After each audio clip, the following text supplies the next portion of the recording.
I can't believe I got botched.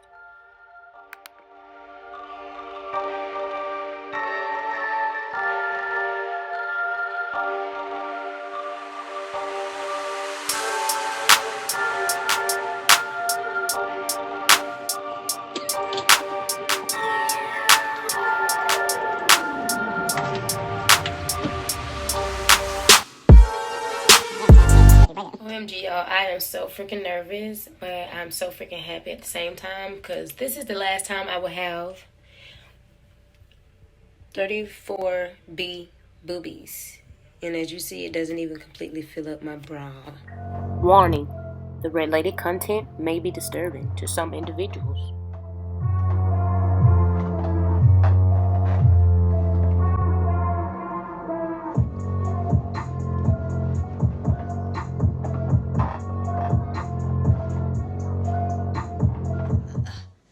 Tomatoes, and they were planned as a early Christmas gift from my fiance. I am so grateful. Thank you, baby. Thank you so much for my gift.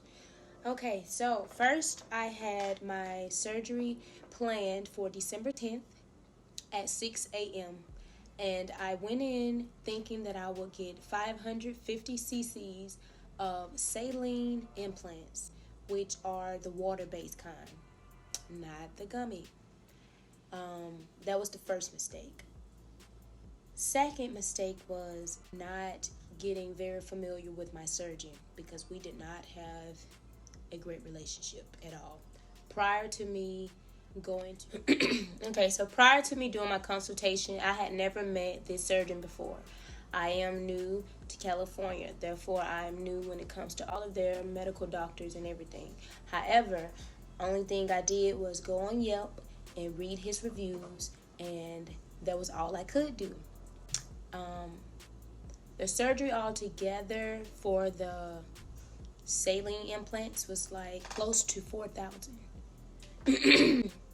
However, when I went to undergo surgery, literally the next day, my right boob was deflated. So this implant was fully in, but the right breast was completely deflated. It was probably out of 100%, 80% filled. So the right boob was probably 75% filled, and I'm going to insert some pics so you guys can see.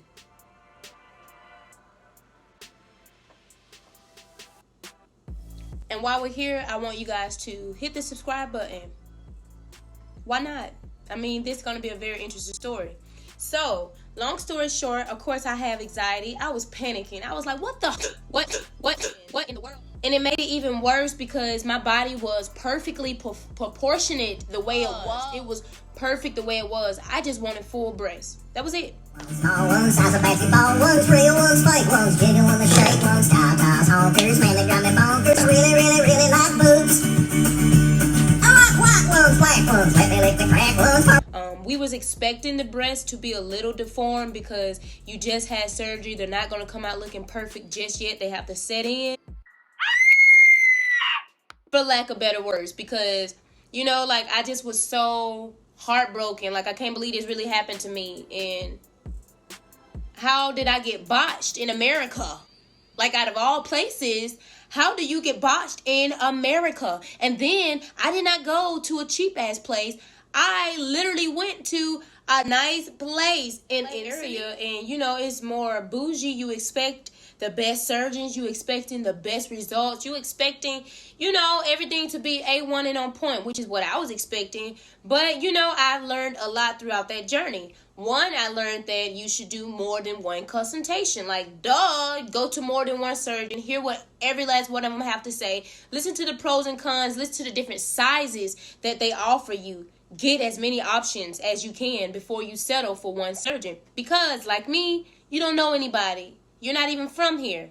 And secondly, I would have done my research more on the boob. It's the type of implant itself. My surgeon had advised my fiance to get the saline implants, which is the water-based, because they going after safety. He was like, well, if anything was to happen, like the implant, if it was to burst, the saline, that was the only reason why he ended up getting the saline implants instead of the silicone to begin with.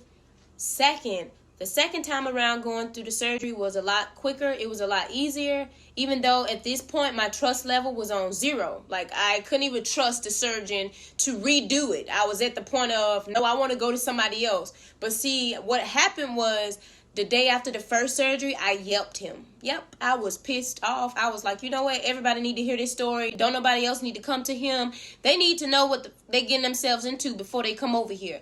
Thinking that, like I thought, we was in Bougie City and it was going to be perfect just because of where we are. Wrong, wrong, wrong, wrong. So, I yelped him.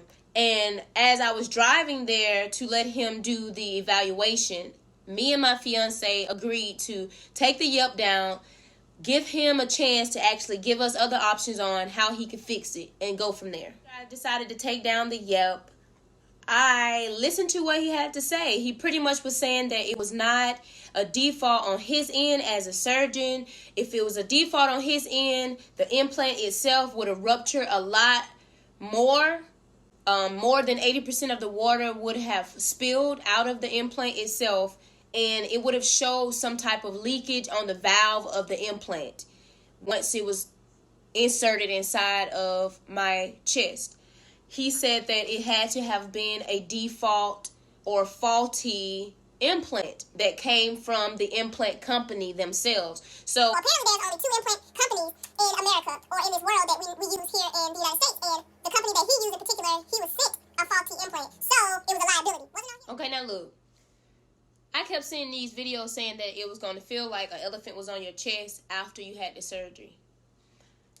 My pain tolerance is high, for one, but for two, I don't think that I actually got that feeling because I had already had a baby prior to this surgery. So my boobs had already been stretched from a 34B to a 34C. So when I ended up getting this surgery, I already had the elasticity, for lack of better words, that I needed. I already had the stretchiness of the tissue, so it pretty much would have been like a lift and a feel for me only, which is why I thought I could do the 550 cc's of the saline at the beginning. But anyway, besides that, I had already been stretched out before, so it wasn't that bad for me pain-wise because I already knew what it felt like to have had big boobs. I just wanted them to be refilled and back pretty and perky, because after having a child and going from a 34B to a 34C and back to a 34B, you already know it kind of looked deflated like that implant did. I like big ones, small ones, size of basketball ones, real ones, fake ones, jiggle on the shake ones, tatas, honkers, man, they drive me bonkers. I really, really, really like boobs. I like white ones, black ones, let me lick the crack ones, party hats and beaver tails, nice and soft and hard as nails. So, a lot of people also wonder what the breasts feel like. And to be honest, they feel as fake and as plastic as they look from the inside of my body. But when I touch them, to see do they match the way they feel on the inside, they don't. They're so soft on the inside. And then you have to do these breast massages where you like hold it over for 5 seconds this way, 5 seconds that way, 5 seconds up, 5 seconds down, each boob. And then you have to like just go in rough, like how he did that second day, which he shouldn't have, and just like massage the boob. And I like go all in and massage it all kinds of ways because at the end of the day, they need to feel as real as a real boob. What's the whole point of having surgery if it's going to be hard and fake?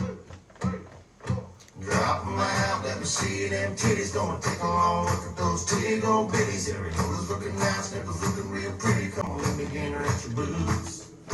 Drop 'em out, let me see them knockers. Gonna take a long look at those big ham hoppers. Just squeeze them together while I play with my cocker. Come on, let me get her at your boobs. Thank you guys for watching my channel. I'm so glad that I was able to entertain you as well as be informative about my boob augmentation. Leave the comments in the bottom down here below. Make sure you subscribe. Make sure you subscribe to my channel.